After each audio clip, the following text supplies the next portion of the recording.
escucharnos. Y en estos momentos, tú, Señor, nos miras. Queremos, oh Dios, rogarte y suplicarte, Padre, por nuestra congregación. Queremos ponerla en tus manos. Queremos que seas tú, Señor, quien dirijas cada cosa que nosotros hagamos en ella. Y que seas tú, Señor, quien nos ayude para poder presentarte a ti un mejor servicio. Gracias por la misericordia que tú muestras cada día para con nosotros. Gracias por tu amor. Cómo pone las cosas, Señor, en el lugar que debe ser, a pesar de los múltiples errores que nosotros mismos cometemos. Ayúdanos, oh Dios, a humillarnos ante tu presencia, a reconocer también el valor de cada uno de nuestros hermanos en Cristo, a reconocer el valor de cada una de tus criaturas. Ayúdanos, oh Dios, a ver a Cristo como ejemplo, el cual se humilló a sí mismo, pero siempre fue obediente hasta la muerte de cruz. Con esto indicándonos que todo aquel que proclame tu nombre y que quiera vivir para agradarte, debe vivir constantemente humillado ante tu presencia y siguiendo lo que tú, Señor, has trazado. Perdona nuestras faltas, perdona, oh Dios, nuestras malas acciones. Ten misericordia de nosotros. Queremos, oh Dios, rogarte también a sí mismo por los hermanos que están enfermos en nuestra congregación, por los que tenemos notificación, nuestra hermana Ruth, nuestra hermana Cecia. Señor, en tus manos la encomendamos. Cuídala, protégelas. Que seas tú, Señor, quien estés con ellos. Gracias, oh Dios, porque nos trajiste hasta aquí. Y tú, Señor, eres quien manejas el corazón de cada uno de los que te sirven. Que seas tú, Señor, quien esté con aquellos que no han podido estar aquí por alguna razón. Pero ayúdanos, oh Dios, a edificarnos, a dar a conocer, oh Dios, aquellas cosas que son necesarias para nosotros poder tener un mayor entendimiento de tu palabra. Que seas tú, Señor, quien ponga las palabras en mí, que me ayude, oh Dios, a expresarla de una manera entendible y que nosotros podamos, oh Dios, poder llevarnos algo a nuestros hogares hoy, un beneficio más que nos ayudará a poder concentrarnos en tu palabra y estudiarla mejor. Cuídanos, oh Dios, y guárdanos en todo lo que vayamos a hacer. En Cristo, tu Hijo amado, Padre, con gracias lo pedimos todo. Amén y amén. Bien, hermanos, una pregunta que la hago de vez en cuando aquí y casi siempre seguro de la respuesta. ¿Cuál es? Vamos a ver quién sabe. Siempre la hago, está ahí una pregunta. No. ¿Quién leyó el libro? ¿Quién estudió algo? Levanten la mano. Uno que no. Ese es el asunto, que venimos y nadie lo lee. Nadie estudia. Y eso hace que muchas veces yo tenga que hablar solo y ustedes tratar entonces de entender qué es lo que se dice, y son cosas muchas veces que por no estarla dominando no forman parte del dominio de muchos de nosotros, nos confunde un poco porque no son temas como lo que posiblemente tengamos que tratar ya cuando entremos a analizar cada libro. El problema con esto es que entrar a cada libro sin ver este trasfondo, sin tener por lo menos una noción de esto, se nos van a hacer difícil nosotros explicar algunos textos de manera rápida, algunos pasajes, algunos conceptos del libro que estemos estudiando, porque vamos a tener que entrar en algunas cosas que han tenido ciertas dificultades entre muchos que tratan de descalificar las escrituras, y nosotros tenemos que tener una convicción clara de que esto es la palabra de Dios y que no hay nada que el hombre pueda hacer para tergiversarla. No hay, no lo habrá. El problema muchas veces somos nosotros que no sabemos cómo explicar las partes complicadas y difíciles donde algunos estudiosos capacitados tratan incluso de echar la escritura por el suelo. Y nosotros nos podríamos confundir. ¿Por qué hacemos este esfuerzo una y otra vez? Mi hermano, porque ustedes están en unas redes sociales, ustedes tienen un aparato con muchas informaciones, ustedes van a ver a todo el mundo opinando, y si ustedes no tienen un concepto claro de lo que piensan, de lo que creen, hay muchas personas que saben cómo hablar y cómo expresar sus ideas, y si usted no está claro, usted se puede confundir y puede casi darle la razón. Eso puede pasar muchas veces con doctrinas, que con facilidad nosotros nos vamos detrás de una doctrina aún siendo falsa y creemos que eso es así. Por ejemplo, no entender el asunto de los calendarios ha llevado a mucho a decir que debemos nosotros adorar a un día. Ese es un ejemplo que le doy. Que cuando la Escritura dice santificar, eso significa reverenciarnos ante ese día. Que si no guardamos el sábado, no guardamos ese sabbat, entonces nosotros nos vamos a perder. Sin embargo, es un asunto de calendario y el Señor nunca, en ningún momento, nos dijo a nosotros que eran 7 días según el orden del calendario, sino que tú vas a trabajar 7 días más el séptimo, lo guardarás para Dios. 6 días, perdón. Y más el séptimo lo guardarás para Dios. Si van a la escritura, eso es lo que pasa. Eso me lleva a mí a pensar y creer en todo lo que la escritura dice. Dios mismo descansó después que creó. Él descansó un séptimo día. Entonces nosotros nos hacemos la pregunta, cuando Dios creó el mundo, Él tenía un almanaque creado, un orden. Empezó el lunes, ¿verdad? No había nada. Simplemente creó y terminó y dijo, así como yo lo hago, yo descanso.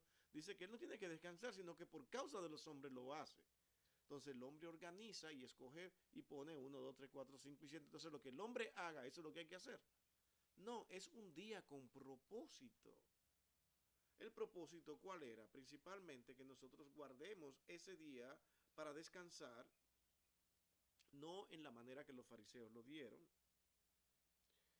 pero que lo guardemos para descansar, pero con propósito. ¿Qué se celebraba?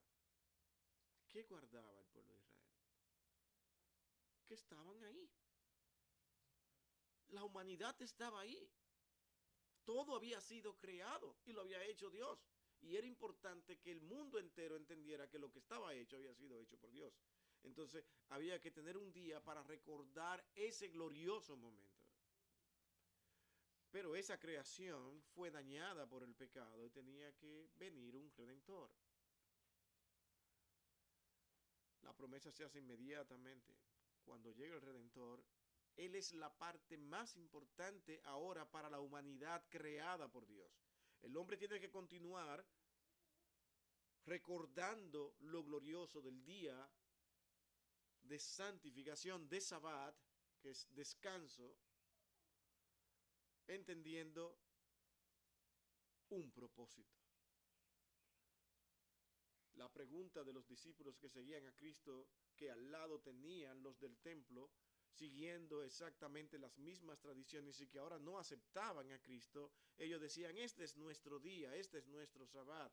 La confusión de los discípulos de Cristo, no sabía qué haremos, vamos a adorar juntamente con ellos en este día, no habría ningún problema, pero el problema es que ellos habían dejado algo del plan de Dios atrás.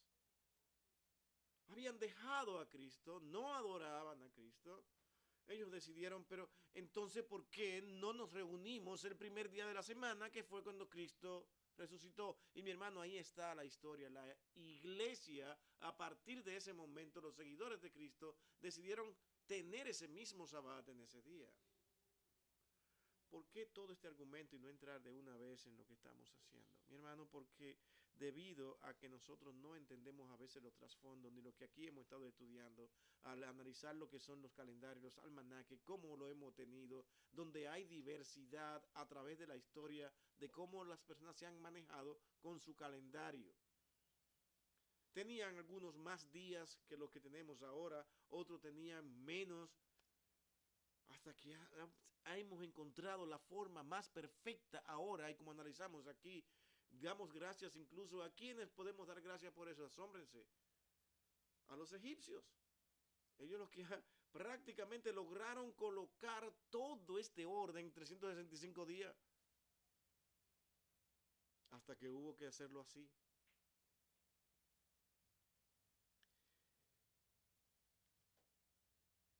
Pero lo más importante es reunirnos, adorar al Señor con un propósito. Y ellos dijeron, Cristo resucitó, Él es nuestro Señor.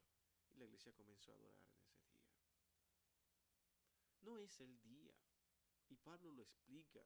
Ustedes están confundidos, olvídense de los días. Eso no va a llegar para nada al Padre. No es por todo lo que ustedes quieran hacer. Hay principios, hay direcciones divinas que son más importantes que yo irme y curarme, por decirlo así, y limpiarme con ciertos sacrificios y guardar cosas y hacer esto. Hoy no como carne, hoy como solamente bacalao, porque esto es, como pescado, porque esto es cuaresma. Eso no tiene ningún sentido ante los ojos de Dios. Es solamente religiosidad y los hombres en su mente piensan que se están limpiando y purificando con eso. Entonces eso sería por obras, cuando ya Cristo todo lo hizo por nosotros. ¿Qué es lo importante? Seguir las pisadas de Cristo, del Maestro. ¿Qué fue lo que él hizo? Obedecer siempre al Padre. ¿Y qué es lo que el Padre nos dice? Ahora escucha las órdenes que le dio a los profetas, que le dio a Moisés, las enseñanzas, y nada tiene que ver con lo que el hombre ha fabricado para querer sentirse más puro. No, porque eso es todo. Es la voz del Padre por algo. Nosotros tenemos, para no caer en esas falsas doctrinas, tener la convicción, la seguridad interna, la seguridad plena de que este libro es la palabra de Dios. Y yo le decía antes de comenzar hoy mismo a los hermanos, dice, yo tengo la convicción, desde el punto de vista de la vista mío, que este estudio es importantísimo hoy, por algunas razones. Por ejemplo, cuando leemos a Gálatas 4:4 en este capítulo 7, cuando dice que habiéndose cumplido el tiempo, no cuando los hombres quisieron, no cuando yo quería que eso pasara como querían los judíos, sino cuando el tiempo se cumplió, entonces Dios envió a su hijo nacido de mujer. Es decir, un ser humano completo, total. Él mismo lo engendra, toma un vientre y ella se considera bienaventurada, aquella mujer. Ahora los hombres que han hecho han ido a adorar a esta mujer cuando nunca en ninguna parte dice, ella no es un ser divino, es un instrumento escogido de Dios y Dios la cuidó, la guardó, pero no dijo, así como yo la escojo, adórenla. ¿Qué han hecho los hombres? Vamos a adorarla. Pero es una adoración que realmente vino tratando de ganar personas del mundo que no era cristiano.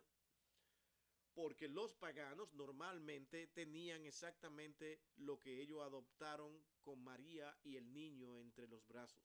¿Se acuerdan de esa famosa historia que está en la escritura? Incluso lo menciona a Nimrod, que fue un hombre guerrero que fortaleció a su ciudad y la protegió de los animales de una manera increíble. Pues entonces esto realmente fue muy importante para aquella comunidad, para aquel pueblo, y comenzaron a endiosar a este Nimrod y a su madre, de tal manera que a la madre le colocaron un niño en su brazo, quien era Nimrod, y así la adoraban. Cuando los paganos comenzaron a ver esto en las iglesias, dicen, pero se parecen a nosotros, somos exactamente lo mismo. Era llamar la atención y así nace lo que es la adoración a María, a tal grado que incluso Agustín llegó a confundirse en gran manera y a pensar, el mismo San Agustín, que había que adorar a María, que había que servirle.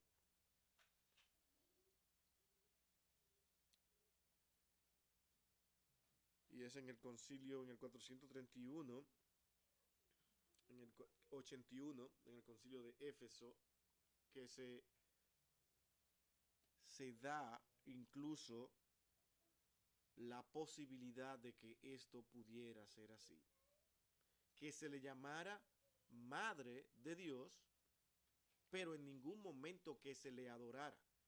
Pero en este concilio cuando dice Madre de Dios, aprovechan y dicen, este es el momento para decir que debemos adorarla. Pero lo que se estaba analizando en ese concilio no era otra cosa más que decir que si Cristo en la tierra era presentado como Dios, porque en carne, en la naturaleza humana y la divina, había una naturaleza humana de la cual María era la madre y ese mismo Cristo era Dios. En ese sentido se le podía llamar Madre de Dios. Pero no para que adoremos, porque Dios no es creado, sino de aquella criatura que formó parte con propósito, con principios divinos para ser adorado.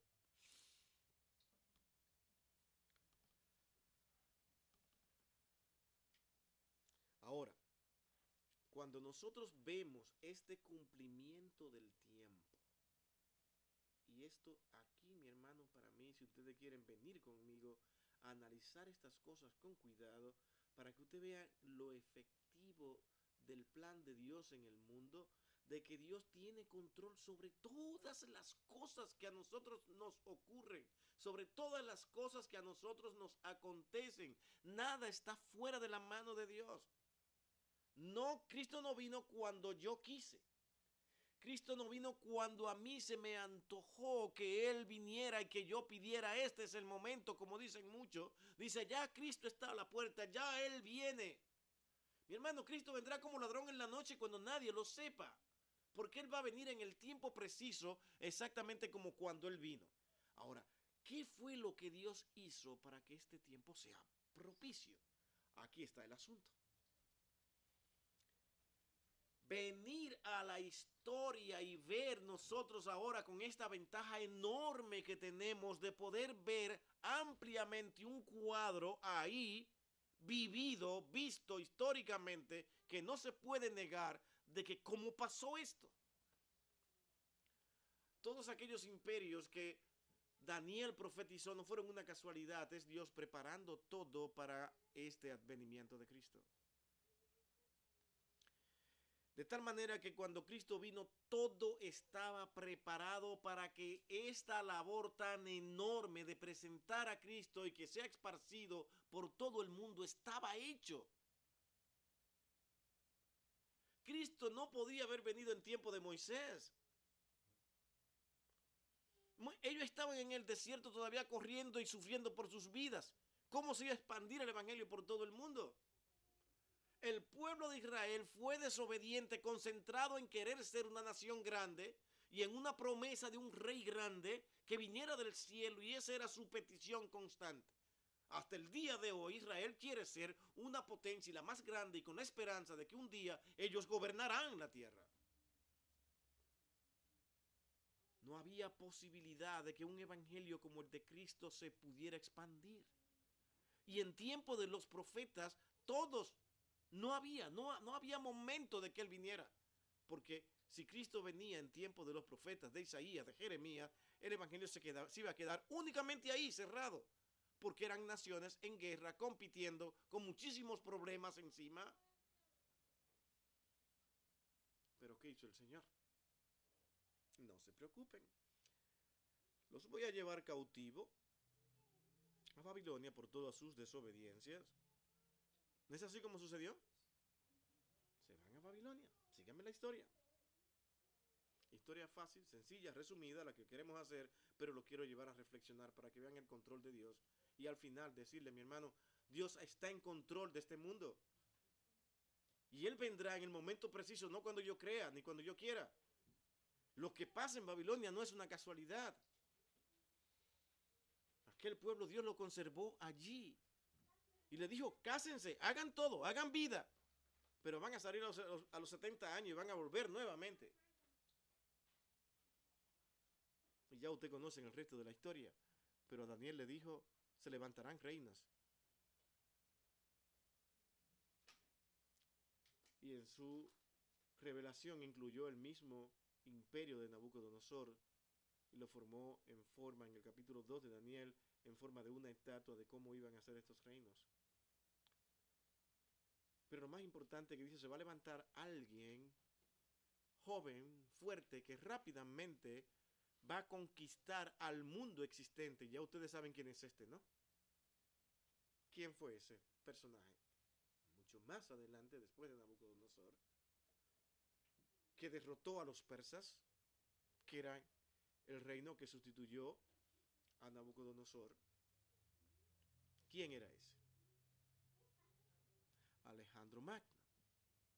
Mi hermano, lo que Alejandro Magno y todos estos imperios hicieron no era más que preparar el camino.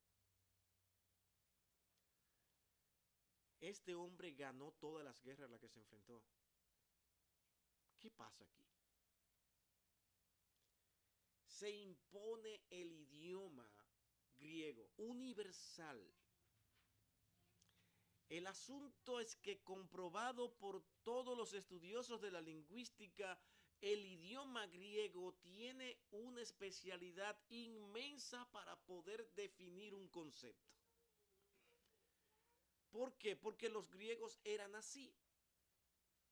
Sus palabras la organizaban para que una sola palabra pudiera expresar con amplitud lo que ellos querían decir. Podían explicar cómo funcionaban sus dioses, cómo funcionaban las estrellas, cómo funcionaba el mundo, y tenían que tener palabras precisas que ellas se pudieran explicar. Y eso hizo del idioma griego un idioma muy amplio en sus expresiones, que al tú estudiarlo encuentra una amplitud enorme. Su gramática es mucho más grande que prácticamente toda la gramática que nosotros conocemos hoy en día.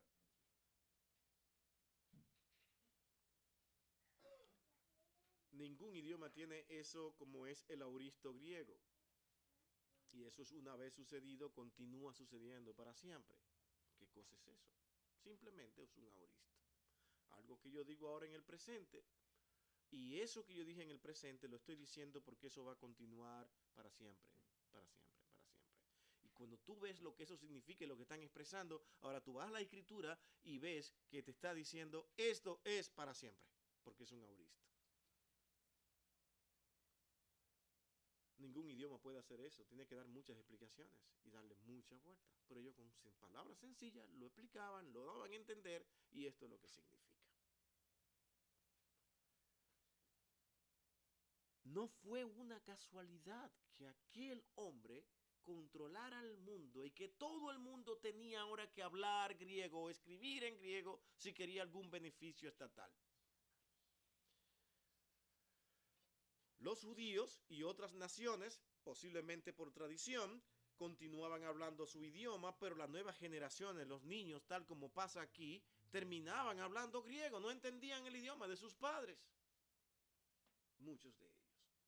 Eso hizo que se helenizara el mundo. El helenismo, ¿qué es?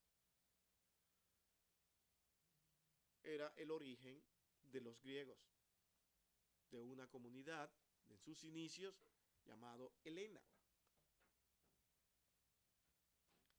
Y lo llamaban los helenos.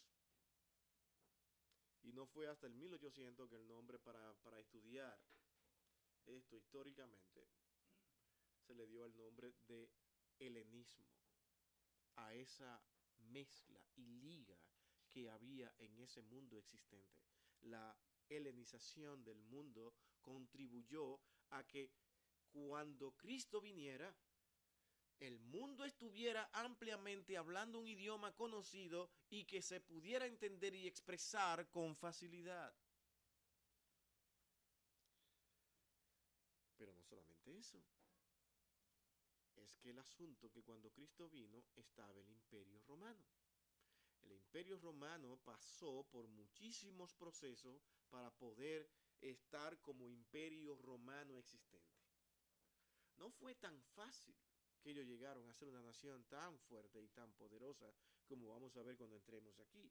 Pero el asunto es que cuando Cristo llega, encuentra a esa Roma con una inmensidad de ciudades conquistadas, todas helenizadas por todo lo que hizo Alejandro Magno, y con muchas carreteras que ellos se preocuparon por hacerla para que existiera un buen transporte, que todo realmente llevara al mundo a comercializar con Roma de manera fácil. Eso hizo que Roma continuara creciendo por la facilidad de las vías que habían. Todavía hoy en día, no sé si algunos han tenido la oportunidad de vivir en comunidades que no tienen carretera y han tenido que transportarse en caballos para llevar los productos, estar en tal sitio, y eso hace que realmente mucha gente no pueda progresar porque no hay carretera. Pero cuando por fin le hacen una carretera a estos campesinos que producen y siembran, se sienten felices porque ahora pueden meter aquí un aparato grande para transportar sus vehículos y ellos se fortalecen, crecen ellos, crecen su familia simplemente por poder transportar. Roma se hizo grande, inmensamente grande, por las múltiples carreteras que ellos hicieron. De ahí el famoso dicho de esos mismos tiempos que se llegó a decir y que ha permanecido hasta hoy, cuando se dice que todos los caminos conducen ¿a quién? Entonces todo el mundo se lo sabe. Era por eso. Todo era Roma, una facilidad para comunicarse. Y Cristo llega en esos tiempos. Mi hermano, ¿eso es casualidad que Cristo viniera en un tiempo como ese? Es que todo fue preparado y organizado. Y dice, este es el momento. Mi hermano, Cristo pudo evangelizar en 3 años y medio, dar a conocer lo que él quería. ¿Hubiese podido en tiempo de los profetas? No hubiese podido. Por las complejidades del momento y de las naciones, cómo vivían. Pero Roma hace un desarrollo inmenso, unas conquistas, como vamos a ver si nos da tiempo a lo largo de este estudio, aburrido para algunos, pero necesario que nosotros lo hagamos, mi hermanos, para que entendamos el trasfondo de las escrituras y dónde ha estado Dios envuelto en todo esto. No fue una casualidad que todo esto pasara. ¿Nos estamos entendiendo? Cristo llega y ahora, mi hermano, toda Asia prácticamente pertenecía a Roma. ¿Y qué fue lo que hizo Pablo cuando vino? No fue evangelizar a toda Asia. Tenía las facilidades de que ahora tenían barcos comerciales que transportaban personas con facilidad, se podían mover rápidamente, además de las carreteras que te llevaban allí hasta la embarcación de manera rápida. Había facilidades ahora para que todo se moviera rápido. Así como el campesino que ahora puede mover porque le hicieron una carretera todos sus productos, ahora todos podían movilizarse rápido también para hacer lo que tenían que hacer en diferentes lugares.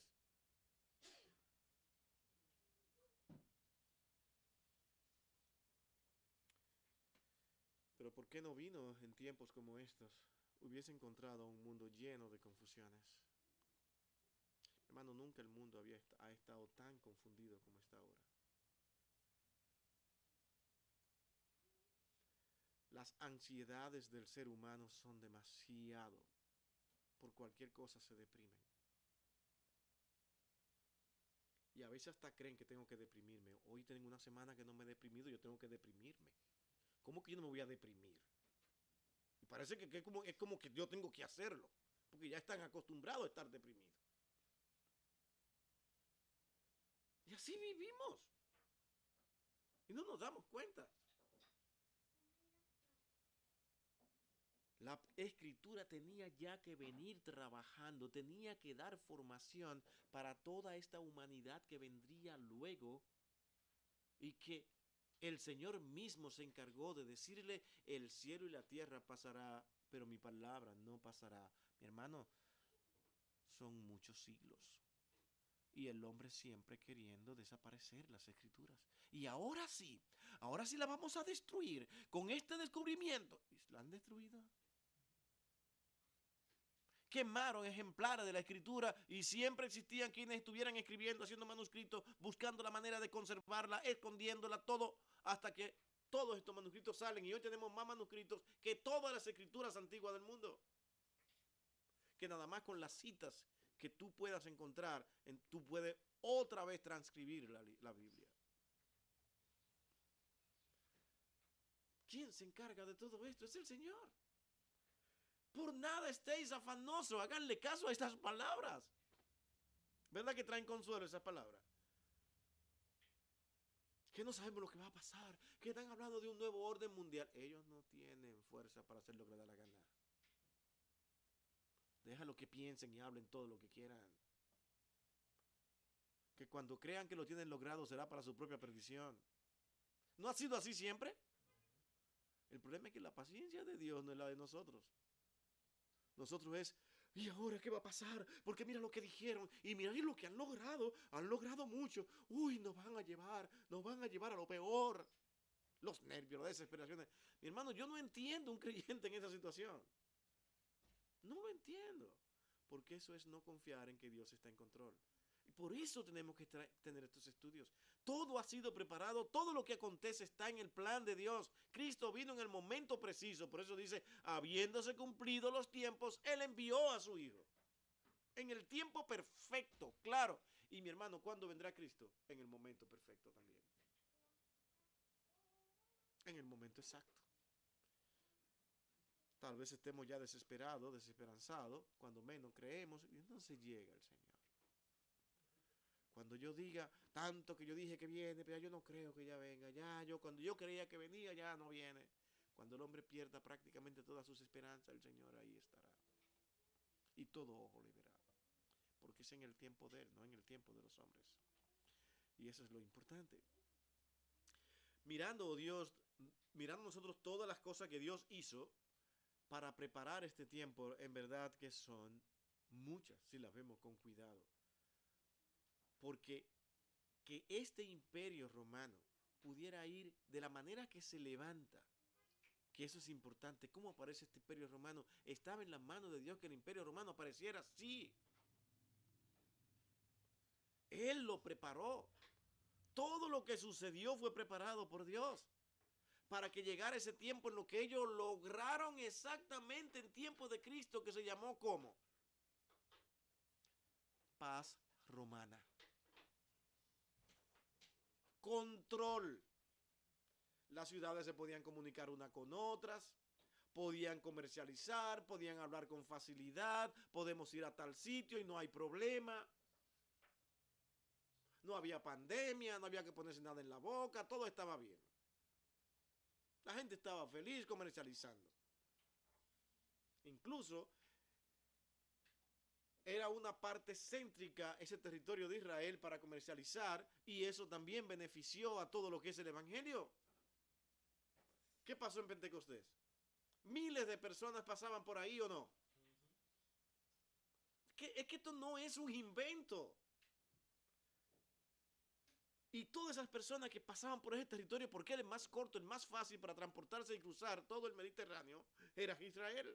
Por ahí pasaban y se encontraron con este evangelio predicado por Pedro. ¿Eh? En sus lenguas. Una cosa que es asombroso. ¿Quiénes son estos? ¿Qué hablan? Pero es el plan de Dios. Preparó todo. Pero preparó que hubiera paz. Para que esto pudiera ser posible. No hubiese funcionado si viene en otro tiempo. Es que el Señor tenía que preparar todo utilizando los grandes imperios para que esto pasara. El problema es que el poder envanece. Y Roma fue se olvidó de Dios y comenzaron ellos mismos a creer que todo lo que habían logrado era porque ellos tenían el poder de los dioses, y al tener el poder de los dioses, ellos entonces ahora se hacían dioses. Y si yo tengo esta capacidad, este poder, esta fuerza para controlar, entonces porque yo realmente soy una divinidad.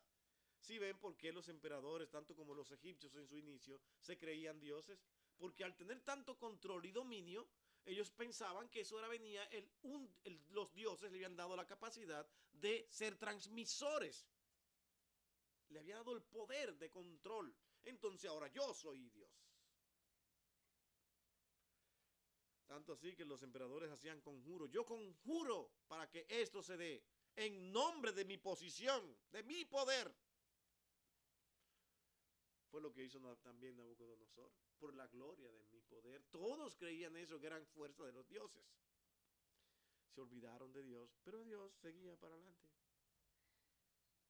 El plan de Dios seguía. Los hombres pueden creer lo que quieran, pero Dios es Dios y hay un solo Dios.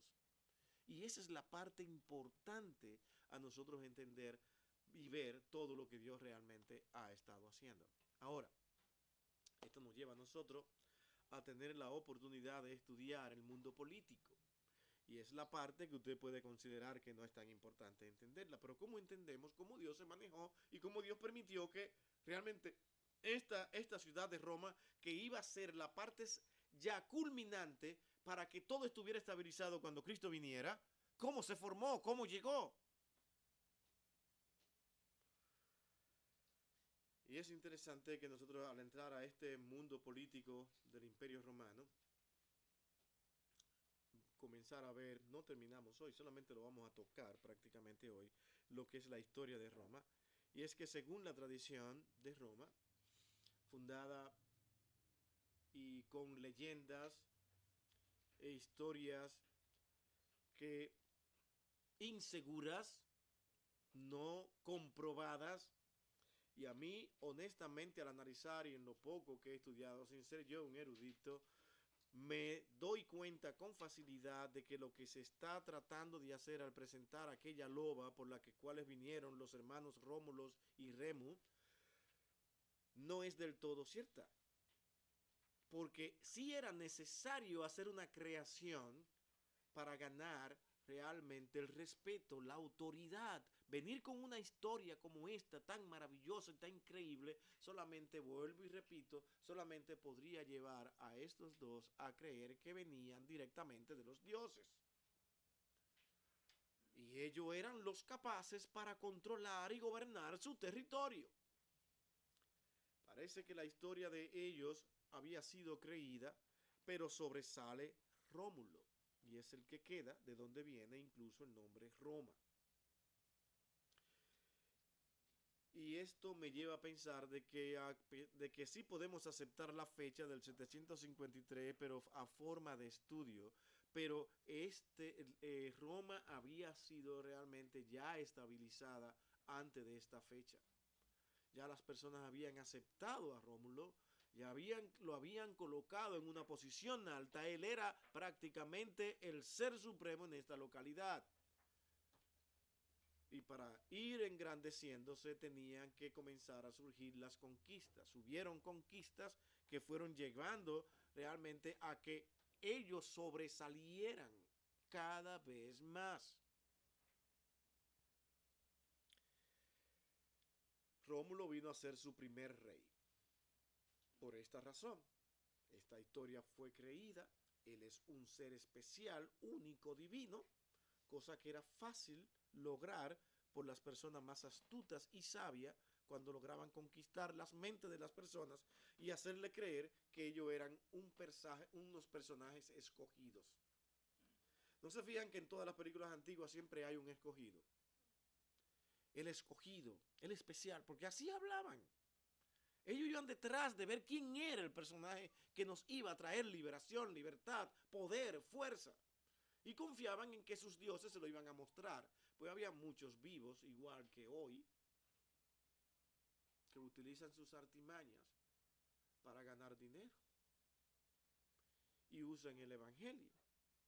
La misma maldad. No crea que el hombre ha cambiado. Dice, ellos creen en Dios. Hemos inventado un asunto de una loba. Y que fuimos criados por ello. Y lo vamos a presentar y allá llegaremos. Lograron, tal vez, acuérdense de esas habilidades de expresión que tienen las personas, que convencen cuando hablan. Parecen que eran unos de estos. El asunto es que fue creciendo Roma. Y después de Rómulo hubo una sucesión de 7 reyes sucesivos, reyes, hasta que se proclama la república. Y el que provocó que esta república fuera levantada fue el último rey que tuvo Roma, porque luego de ahí comienza una situación totalmente diferente para controlar Roma.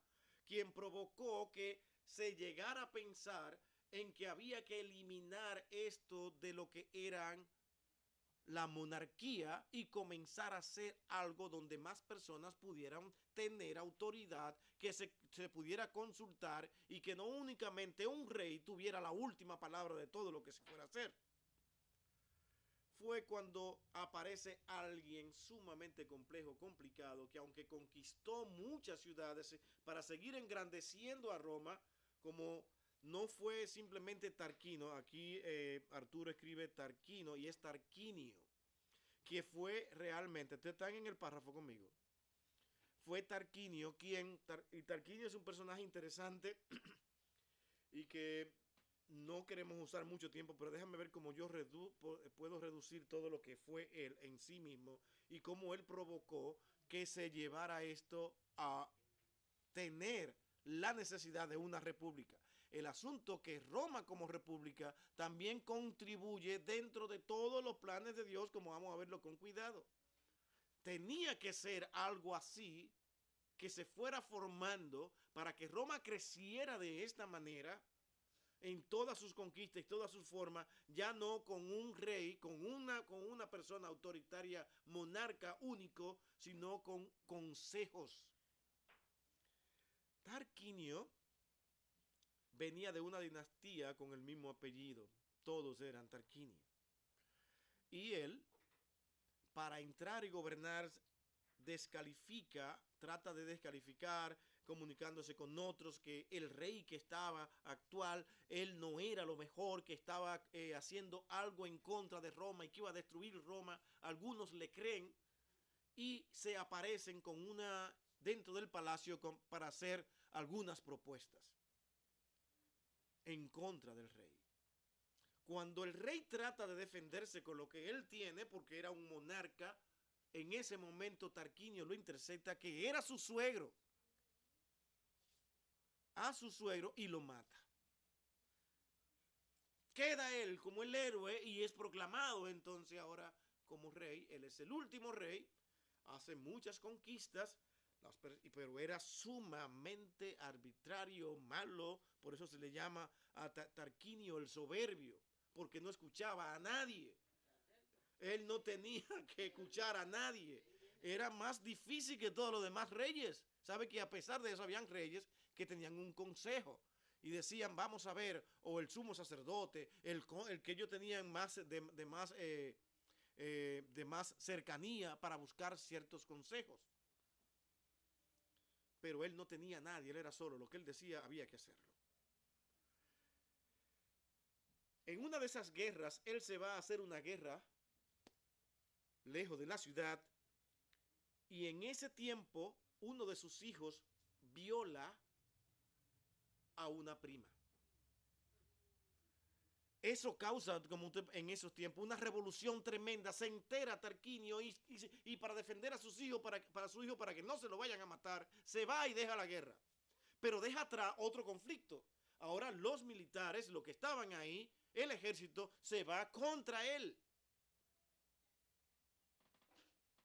No le gustó el asunto. ¿Qué pasa con Tarquinio?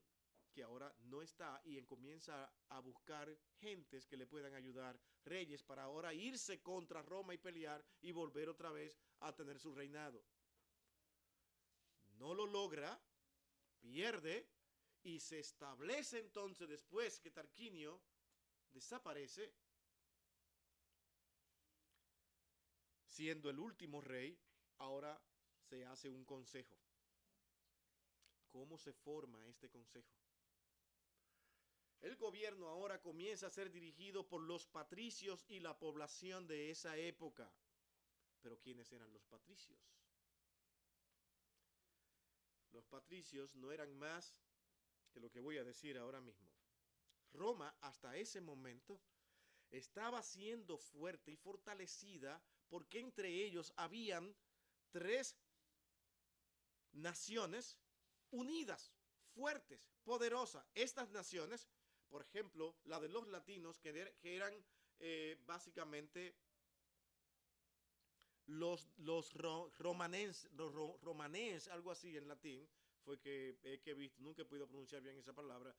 Ellos eran la parte de Rómulo, estaban ahí, unido a los sabinos y los etruscos. ¿Quiénes eran los sabinos? Los sabinos tenían la habilidad de controlar todo lo que era el mar. Necesitaban a esas personas. Era una comunidad hábil para eso, pero los romanos o los latinos tenían las habilidades de liderazgo, de control, de enseñanza, de cierta sabiduría que no tenían estas personas, porque siguiéndole los etruscos, que también eran fuertes, ellos tenían el control del ganado. Y en ese entonces, imagínense, el mar y el ganado, ¿qué van a hacer? Nos unimos como naciones y vamos a ser grandes. Son estas tres ciudades o pueblos que fortalecen a Roma. Y ellos, para poder entonces saber quiénes podrían gobernar y controlar, hacían juntas, reuniones, y a lo que le llamaban las reuniones curias. Eran los curios. Pero qué nombres son estos, qué cosa tan rara. Los curios, podrían decir, no eran más que tribus. Cada uno de ellos, los latinos, los sabinos, los etruscos, tenían 10 tribus. Estas 10 tribus eran las que trabajaban, salían personajes importantes de ellos, unos más poderosos que otros, pero básicamente en ese momento se buscaba conocimiento, sabiduría, habilidades. Y ellos elegían dentro de los más hábiles, de los más astutos y posiblemente que tuvieran ciertas facilidades económicas. Y esas tribus en esas reuniones que hacían los curios en un lugar que también le llamaban a sí mismo reuniones curias para determinar qué hacer. Era tan así que ellos en esas reuniones, cada tribu de esa, enviaban 100 soldados y 10 jinetes a Roma. Esas son nuestras contribuciones, pues eran 10 cada una. Imagínense a multiplicar eso de las 10. De las 10 tribus, eran 30 tribus. Y esas 30 tribus llevando y enviando cosas para Roma, entre ellos los personajes más importantes. A estos personajes más importantes que en esas reuniones ellos calificaban que eran los mejores, fueron los que gobernaron Roma y a ellos le llamaban los patricios. ¿Se entiende? Que viene del nombre padre. A lo que había que obedecer, a lo que había que seguir. Ellos son los más capacitados. Ellos son los mejores. ¿Qué sucede? Ahora estaba esto compuesto de la siguiente manera. Estaba compuesta por una mezcla de latinos, sabinos, etruscos. Esa mezcla que ya hemos explicado. Y a eso le llamaban la clase patricia, que ostentaba el poder económico de la nación de Roma.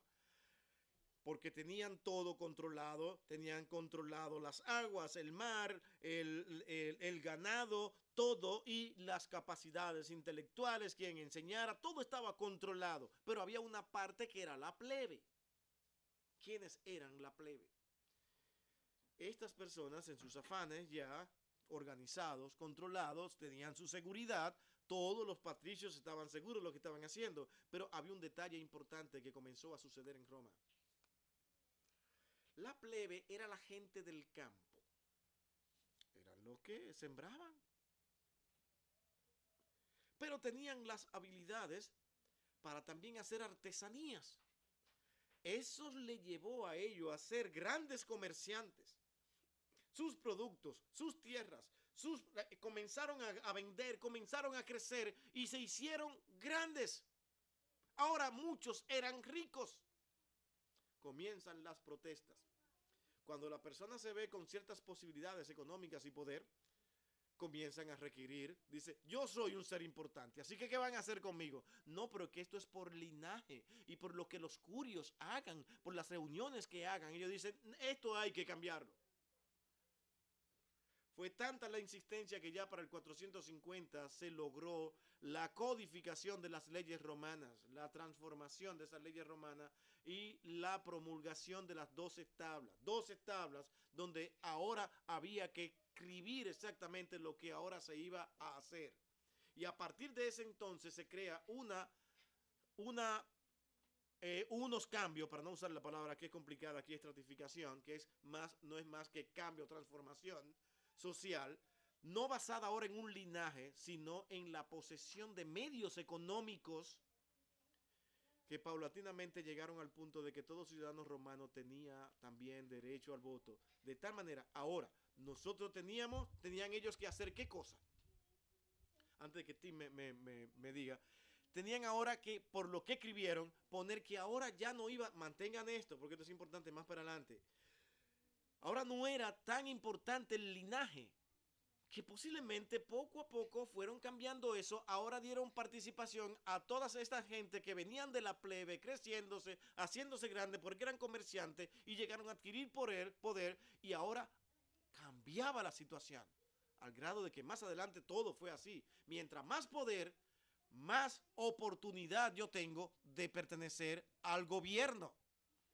Ahora era por posesiones y medios económicos. Y así, también ahora, por los progresos de la plebe, hubo que hacer ¿qué cosa? También queremos votar. Ya eran grandes. Ya no eran una cualquier cosa. ¿Se fija? Porque ellos vivían como diciendo, esos son la plebe. Incluso no uniendo esa expresión que muchas veces la usamos. Ah, esos son unos plebeyos. Esos son nadie. Pero ellos crecieron. Se hicieron fuertes. Se les escapó. Que eso es lo que no quiere el comunismo que pase. ¿Qué es lo que el comunismo quiere actualmente? Y lamento meter esto aquí, pero es cierto. Que ellos ser los grandes, pero que tú no avances. No te quieren ver progresando mucho. No, ¿cuánto está ganando? Espérate un momentito. No puede ganar tanto, es menos. No te quieren ver grande. Bueno, a los patricios se les escapó este detalle. Y dejaron crecer a muchas personas. Ya no había control. Ese fue el asunto. Tim tenía que decir algo. Bueno, esa palabra estratificación es... significa básicamente que se formaron diferentes niveles o capas. Capas, era un cambio total. Es transformación a todo. Ya a diferentes niveles que no tenían que ver únicamente con linaje. Exacto. Y ahí entra la idea de las clases, como la clase baja, la clase media, la clase alta. Perfecto. No quería entrar ahí en todo eso, pero ese es el asunto. Y eso comenzó a darse a conocer desde el Imperio Romano. Tenemos dentro de nosotros los hispanos un país que se ha manejado con mucha fuerza en este sentido de lo que son los linajes. Y es Chile. Chile camina por cultura como que debemos hacer clases sociales y los que están en clase baja hay que ponerlo en su clase. No todo el mundo puede llegar a ser presidente, no importa el conocimiento que tú tengas, quien sea. Hay clases. Y las clases eran determinadas por tu nivel económico. Pero no por tu nivel económico porque te hagas de hoy a la mañana. Tú puedes seguir siendo prácticamente un plebeyo en Chile a pesar de que tengas mucho dinero. Tú tienes que hacer un linaje. ¿Entiendes? Que todo eso sea permanente y que diga, no, pero es que esto viene de mucho tiempo. Como ¿Se entiende? El sistema de casta de la India. Esos son otros. Y es así. Y así hay diferentes países que tienen todavía este sistema. Roma rompe con eso en ese sentido. Comienza con esa situación al romper el asunto de los linajes. Ya no es por linaje, ya no es por lo que determinen los curios. Y Roma es tan así que ustedes van a ir, por ejemplo, a lo que hoy tiene la Iglesia Católica y tienen sus reuniones curias católicas, los curios católicos, y no es más que para eso, para elegir a los principales de entre ellos. Le llaman a sí mismos reuniones curias romanas. Y viene de ahí, de esos mismos, de ese mismo asunto. Entonces, como uno se va ubicando en muchas cosas que son interesantes. Mis hermanos, hay muchas cosas que no sé si a ustedes les van a interesar, pero va a ser necesaria. Estudienla, vuelvo y digo, yo siempre estoy esperanzado a que aunque ustedes comiencen a leer sus libros cuando Cristo venga, pero siempre estoy esperanzado que un día me van a decir, sí, yo lo leí, yo lo estudié, yo estuve ahí, y dice, wow, ¿cuándo fue que pasó el milagro, Señor? Hermanos, se hace necesario que nosotros saquemos un tiempo para analizar, estudiar. A veces pasamos mucho tiempo mirando videos, cosas que nos entretienen y, y nos olvidamos de las cosas que son importantes. Y ese es el asunto. Y ustedes podrán decir, pero bueno, pero fíjate como muchas personas hablan y dicen, no, pero es que todo cuesta trabajo. Hay que pensar, hay que estudiar, hay que buscar, hay que investigar, hay que involucrarnos. Mi hermano, no podrás jamás en la vida hacer una buena interpretación de las escrituras si tú no comienzas a hacer cosas como estas. Vas a terminar haciendo lo que hoy está llena la iglesia de Cristo. Y es por los iluminados que te dicen qué cosa y tú le crees. No me digas que no le crees, tú le crees. Porque ellos saben cómo decírtelo. Te dicen, mi hermano, al final tú vas a tener que entender de que la iglesia está organizada por Dios por los dones de discernimiento. Lo que necesitamos es discernimiento. Pero esas personas que tienen esos dones de discernimiento, ello es según lo que imaginan y creen del texto, porque esto es, hay que discernirlo con el Espíritu Santo.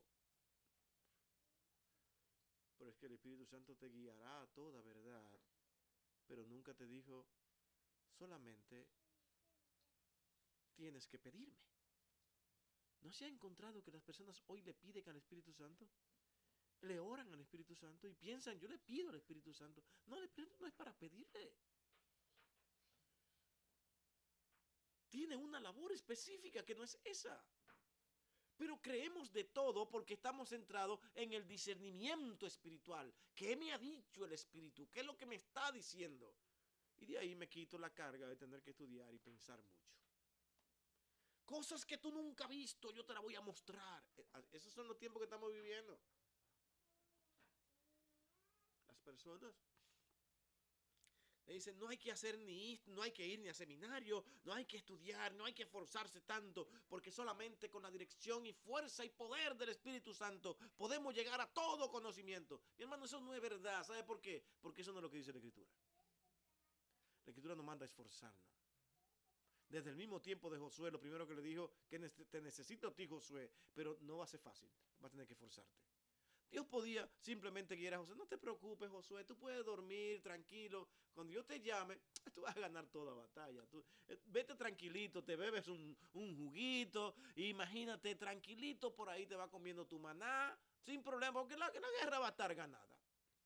No, le costó incluso muertes. Y a Moisés en el camino, ¿no se acuerdan de los amalecistas? Se le aparecieron y tuvieron que hacer una guerra, su primera guerra en el desierto. ¿Y quién la ganó? ¿Se acuerdan de ese tiempo donde Moisés tenía que tener la mano levantada? Que cuando la caía perdían, pero morían. ¿Qué significa eso? Tenían que forzarse. Pero Dios podía eliminarlo de una vez y no había problema. ¿Cómo nos quiere a todos nosotros? Forzándonos. No hay nada que provenga de Dios que sea fácil. Él te quiere trabajando y actuando.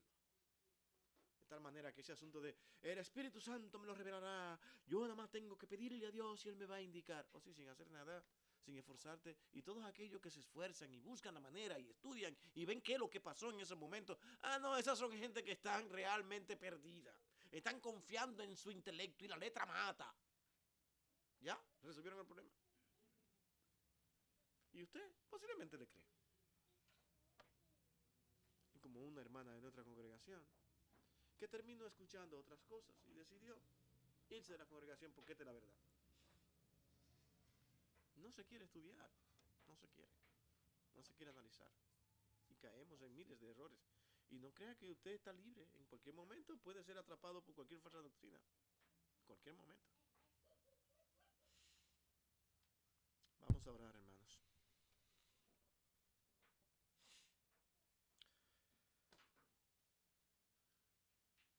Luis, nos dirige en oración, mi hermano.